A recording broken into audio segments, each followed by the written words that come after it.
One day I was driving between Lagos and Ibadan.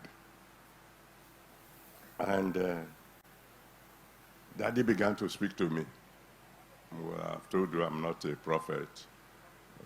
The prophet, one prophet that I know without any doubt, that is in the house today, is your bishop. You say, what do you mean? In 1979, at Abuse Dumari Grammar School in Ijebu-Igbo. He was my little boy. But the little boy came to me at 2 p.m. in the afternoon, shaking a little bit, and gave me some written document. It contains 28 prophecies. Of course, he just wrote everything together. It's me as a mathematician took this something, and I began to write it down. Prophecy number 1, number 2, and 28 of them.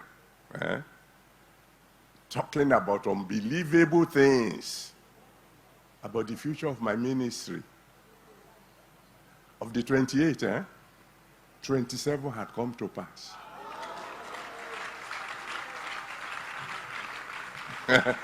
So, we know there are prophets. There are prophets who will tell you it will rain in June. we all know it will rain in June. if we have not offended God, it will rain in June.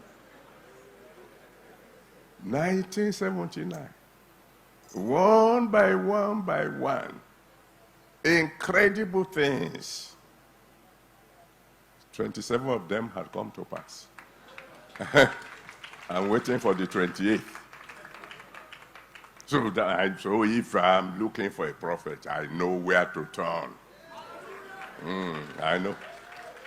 But I'm not a prophet, but occasionally I too do hear from God. That's the point I'm trying to make. So I was driving.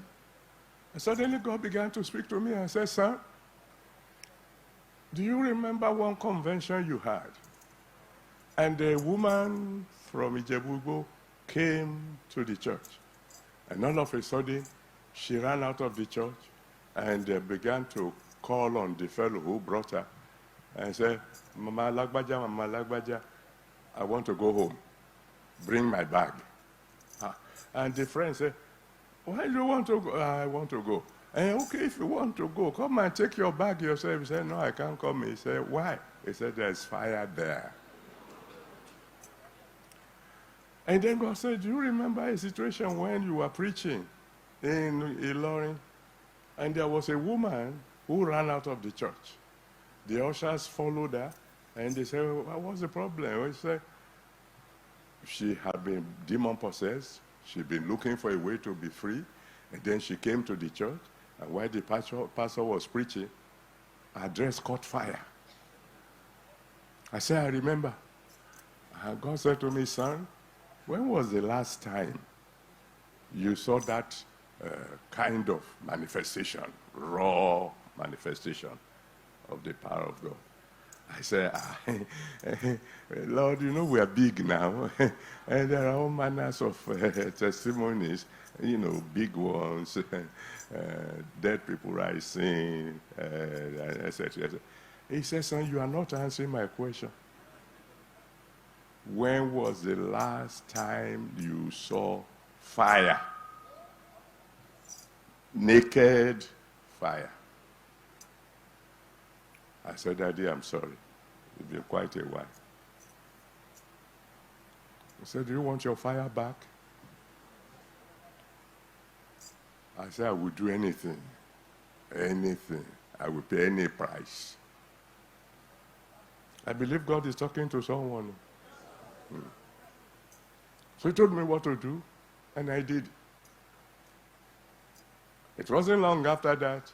I was ministering at the camp. I have made the altar call, and people were rushing forward. When all of a sudden, there was fire at the very top of my head on the roof. The fire was burning. It's on tape. And people expected me to move out of the way so that firefighters can do something. But I just stood calm. I allowed the people who were coming forward to come. Funny enough, those people, they didn't run. They saw the fire, but they came, and we finished all the procedure. You give your life to Jesus. I handed them over to the counselors before I moved out of the way. And then the firefighters very quickly got a ladder, climbed up to put up the fire. When they got there was no fire. Do you want your fire back? I'm speaking particularly to those of you who are ministers of God. Are you where you used to be?